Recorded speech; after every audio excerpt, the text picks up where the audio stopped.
नमस्कार, स्वागत है आपका खबरों का पंचनामा में। मैं हूं आपके साथ खुशबू। हम लेकर आए हैं देश और दुनिया की 5 बड़ी खबरें, जिस पर चर्चा के लिए हमारे साथ स्टूडियो में मौजूद हैं कैपिटल टीवी के editor in chief doctor Manish Kumar. Doctor साहब, बहुत बहुत स्वागत है आपका। धन्यवाद। सबसे पहले नजर डालते हैं हेडलाइंस पर।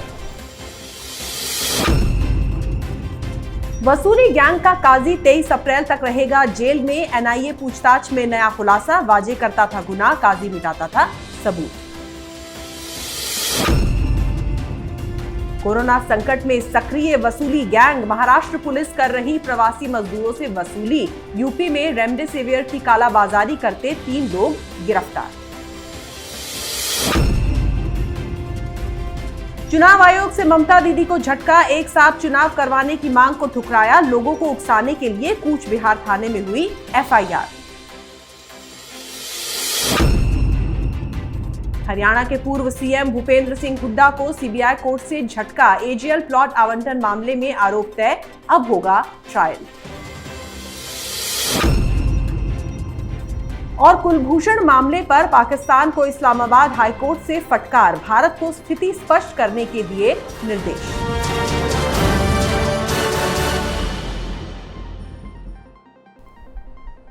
सबसे पहले बात करेंगे वाजे और काजी की। रियाज काजी की आज एनआईए कोर्ट में पेशी हुई। कोर्ट ने काजी को 23 अप्रैल तक न्यायिक हिरासत में भेज दिया है। लेकिन एंटीलिया केस और मनसुख की मौत के मामले में अब एक और नया खुलासा हुआ है। सचिन वाजे के सबसे बड़े राजदार यानी कि रियाज काजी से पूछताछ में पता चला है कि वाजे क्राइम करता था और काजी उस क्राइम के सबूत मिटाता था, जिसके बाद एनआईए उस शख्स की तलाश में जुट गई है जिसके इशारे पर ये लोग इतने प्लान्ड तरीके से काम करते थे। डॉक्टर साहब, क्या कोई अपराध इतने ऑर्गेनाइज्ड तरीके से भी किया जा सकता है जिस तरीके से मुंबई में हो रहा है? देखिए, ये सारे लोगों को मालूम है कि ये जो पूरा गैंग जो था जी। सचिन वाजे जिस तरह से ऑपरेट कर रहा था, अभी ये कोई कहे कि भाई उनके क्रियाकलापों के बारे में पुलिस के बड़े बड़े अधिकारियों को मालूम नहीं था, गृह मंत्री को पता नहीं था या फिर मुख्यमंत्री को मालूम नहीं था, तो ये बिल्कुल ही सफ़ेद झूठ होगी। रीज़न कि वो जिस हिसाब से गाड़ियों में घूम रहा था, मैं आपको बता दूं, किसी भी पुलिस फोर्स में कोई इंस्पेक्टर अगर उसके पास गलती से उस तरह की गाड़ी आ भी जाएगी, वो अपने सीनियर्स के पास उस गाड़ी में बैठ के जा ही नहीं सकता। ये तो पुलिस हेडक्वार्टर पहुंच जाता था जहां तमाम तरह के अधिकारी वहां पे होते थे। तो ये जो एनआईए अब तलाश कर रही है, वो तलाश एनआईए को किसी न किसी पॉलिटिकल बड़े बिग नाम के पास लेकर के जाएगा, क्योंकि ये सारा काम जो हो रहा था, ये उगाही का काम हो। एक सब इंस्पेक्टर के कहने पे 100 करोड़ रुपए जमा नहीं हो सकते। उसके पीछे पूरा तंत्र होगा, पूरी सरकार खड़ी होगी, तभी जाकर के इस तरह की हिमाकत कोई, आप इंस्पेक्टर छोड़ दीजिए, पुलिस कमिश्नर भी ये हिम्मत नहीं कर सकता कि आप किसी शहर में इस तरह से उगाही का रैकेट चला रहे हो। तो बात बिल्कुल सही है कि इसमें एनआईए को उन लोगों तक पहुंचना ज़रूरी है कि जिनके आदेश पे ये पैसा इकट्ठे करने का काम कर रहे थे। अब एक तो गलत काम कर रहे थे, और दूसरा ये जो पूरी की पूरी उनकी यूनिट थी, ये तथाकथित इंटेलिजेंस यूनिट, ये दरअसल उगाही के काम के लिए ही ये यूनिट ऐसा बनाया गया था। और ये लोग गलती करते भी थे, क्राइम करते भी थे और खुद उस सारे सबूत को मिटाते भी थे। अभी तो काजी है, बहुत सिंधे है, और आप देखिए सिंधे का केस, वो ऑलरेडी जेल के अंदर था, पैरोल पे उसको बाहर निकाला गया। किस काम के लिए? तो इसी काम के लिए। तो अब एनआईए के पास वो सारे सबूत आ चुके हैं। अब ये एनआईए की हिम्मत, एनआईए के काम करने के तरीके और एनआईए को जो क्लियरेंस मिलेगा, उससे मालूम चलेगा कि क्या ये इन छोटे मोटे अधिकारियों के अलावा किसी बड़े नाम को पकड़ पाते हैं या नहीं पकड़ पाते हैं। जी, अगली खबर वसूली गैंग से जुड़ी है। कोरोना संकट के बीच यूपी, महाराष्ट्र समेत कई राज्यों में वसूली गैंग सक्रिय हो गया है। महाराष्ट्र में सख्ती बढ़ने के बाद प्रवासी मजदूर अपने घर लौट रहे हैं, लेकिन उद्धव की पुलिस अब इन लोगों से रंगदारी वसूलने में लगी है। घर जाने के लिए पुलिस वाले इनसे 2,500 से 3,000 तक की रकम वसूल रहे हैं। दूसरी तरफ यूपी एसटीएफ ने 3 ऐसे काला बाजारियों को गिरफ्तार किया है जो कोरोना संकट का फायदा उठाकर कोरोना की दवाई रेमडेसिविर को ज्यादा रेट पर बेच रहे थे। इनके पास से रेमडेसिविर की 265 शीशियां भी बरामद हुई हैं। डॉक्टर साहब, कोरोना वायरस का तो इलाज मिल रहा है, पर इन लोगों का क्या इलाज है? इसका कोई इलाज नहीं है। ये बताता है कि किस तरह के मानसिकता वाले समाज में हम रह रहे हैं। लोग मर रहे हैं, इतनी बड़ी आपत्ति आ गई, ये महामारी है। अब कहाँ गए ये सारे लोग जो पिछली बार जब लोग जो मजदूर पैदल जा रहे थे, जो दिक्कतें आ रही थी, उसके ऊपर छाती पीटने वाला गैंग कहाँ है? अब क्यों नहीं कह रहा कि भाई किस तरीके से चोरी हो रही है वैक्सीन की जयपुर के अंदर, किस तरीके से उगाही का पूरा सिलसिला, पूरा कारोबार शुरू हो गया है महाराष्ट्र के अंदर। तो ये पॉलिटिकली सूट नहीं कर रहा इन लोगों को। तो ये बताता है कि किस हिसाब से हमारा समाज, इसको कह सकते हैं कि सड़ गल चुका है, कि मौत के ऊपर भी कुछ लोग ऐसे हमारे बीच हैं जो उसमें पैसा कमाना चाहते हैं। और ये क्यों होता है? ये इसलिए होता है कि अभी देखिए 4-5 दिनों से लगातार मैं इस बात को कह रहा हूँ कि why everyone loves a good drought. अभी महाराष्ट्र की सरकार इसमें बाकायदा इसको नेशनल महामारी डिक्लेयर करवाने के लिए अलग राजनीति शुरू हो गई है। अब सारे जो विपक्ष की जहाँ सरकार हैं वो कह रही कि अब इनको आपदा, राष्ट्रीय आपदा जो है उसको घोषित किया जाए। क्यों घोषित किया जाए? वो इसलिए घोषित किया जाए कि ताकि सबको पैसे मिलेंगे, सब खाएंगे बांटेंगे और कोरोना के नाम पे करोड़पति अरबपति बन जाएंगे।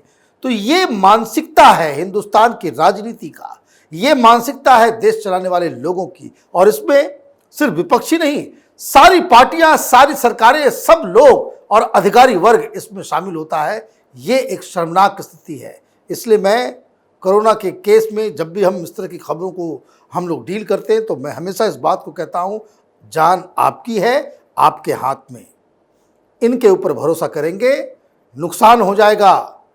हम लोगों ने वैक्सीन लगा लिया है, आप लोग भी लगाएं और अपने आप को बचाएं, क्योंकि ये तो एक इस तरह के प्रजातियों के द्वारा हिंदुस्तान चलाया जा रहा है जिसको आप कह सकते हैं कि ये सब के सब ये गिद्ध है।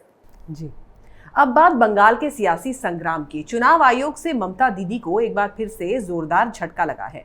चुनाव आयोग ने ममता की उस मांग को ठुकरा दिया है जिसमें ममता ने कोरोना का हवाला देकर मांग की थी कि बाकी बचे चुनाव एक ही फेज में करवा लिए जाएं, पर चुनाव आयोग ने ऐसा करने से मना कर दिया। इसके बाद ममता के लिए एक और बुरी खबर सामने आई है।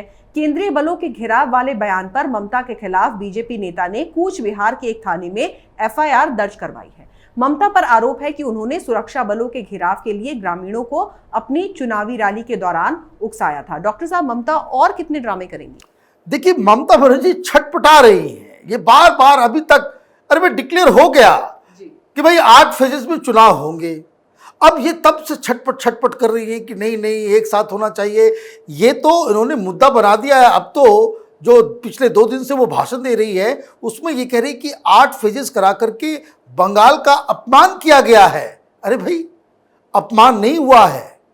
जिस हिसाब से तृणमूल कांग्रेस की गुंडागर्दी वहां पे चल रही है और जिस हिसाब से हिंसा हो रही है, जिस हिसाब से वहां पे पुलिस के सामने, सेंट्रल फोर्सेस के सामने तृणमूल के गुंडे हथियार लेकर के पोलिंग बूथ पे पहुंच रहे हैं, उससे इलेक्शन कमीशन का वो डिसीजन तो बिल्कुल जायज़ हो गया कि चूंकि law and order situation Bengal का ख़राब है, इसलिए 8 फेजेस में चुनाव होंगे। अब कोरोना का बहाना लेकर के वो ये चाह रही हैं कि बाकी जो 4 जो है वो एक साथ हो जाए, लेकिन इलेक्शन कमीशन ने इसके लिए ऑल पार्टी मीटिंग बुलाई और सारे राजनीतिक दलों से इसके बारे में राय ली और सारे राजनीतिक दलों ने ये कहा कि कोरोना के दौरान अचानक से ये विस्फोट हुआ है कोरोना का और इस दौरान चुनाव भी चल रहे हैं, तो सारी पॉलिटिकल पार्टीज ने कहा कि आप एक गाइडलाइन बनाएं कोरोना के लिए, उसको हम फॉलो करेंगे। लेकिन सब ने इस राय के ऊपर, सिर्फ तृणमूल कांग्रेस अकेली पार्टी है जो ये कह रही है कि बाकी सारे फेजेस को एक साथ मर्ज कर दो। अदरवाइज सारे पॉलिटिकल पार्टीज ने ये कहा है कि हम जो बाध्यता होगी, जो सोशल डिस्टेंसिंग या जो कुछ नियम कानून जो लगाया जाएगा इसी के द्वारा, उसको हम फॉलो करेंगे, लेकिन चुनाव जो है अलग अलग फेजेस में ही होने चाहिए और इसलिए इलेक्शन कमीशन का ये फैसला आ गया। जी, अगली खबर हरियाणा के पूर्व मुख्यमंत्री और कांग्रेस के वरिष्ठ नेता भूपेंद्र सिंह हुड्डा से जुड़ी है। हुड्डा को हरियाणा की सीबीआई कोर्ट से बड़ा झटका लगा है। एजीएल प्लॉट आवंटन मामले में सीबीआई कोर्ट ने हुड्डा पर आरोप तय कर दिए हैं। इस मामले में आईपीसी की धारा 420, 120B और भ्रष्टाचार निवारण अधिनियम की धारा 13 के तहत उन पर आरोप तय किए गए हैं। अगली सुनवाई में मेन ट्रायल शुरू हो जाएगा। भूपेंद्र सिंह हुड्डा पर आरोप है कि उन्होंने नियमों से बाहर जाकर एजीएल को जमीन फिर से अलॉट की थी। आपको बता दें कि इस कंपनी के चेयरमैन कांग्रेस के ही बड़े नेता मोतीलाल वोरा हुआ करते थे।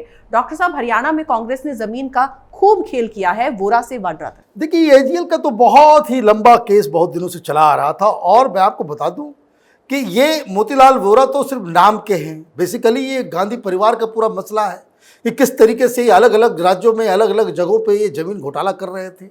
जो सरकारी जमीन थी उसका यूज पैटर्न वगैरह जो बदल करके वो खा रहे थे। अब इसमें बहुत सारे लोग सवाल पूछ रहे थे कि भाई कब होगा एक्शन, कब होगा एक्शन, वाड्रा के खिलाफ कब एक्शन होगा, नेशनल हेराल्ड में कब एक्शन होगा। तो अब उन लोगों के लिए एक खुशखबरी है कि चलिए कुछ गाड़ी जो है आगे बढ़ी है, क्योंकि ये मोदी सरकार का बहुत बड़ा फेलियर होगा कि अगर आप वो जो तमाम जो गांधी परिवार के ऊपर जो आरोप लगे हुए हैं अलग अलग घोटालों की, अगर उस पर कोई कार्रवाई नहीं होती है, अगर इसमें कोई सज़ा नहीं मिलती है, अगर इसमें कोर्ट से न्याय नहीं मिल पाता है, तो इसके लिए मोदी सरकार को लोग कोसेंगे, क्योंकि आपका ये एक पॉलिटिकल एजेंडा था।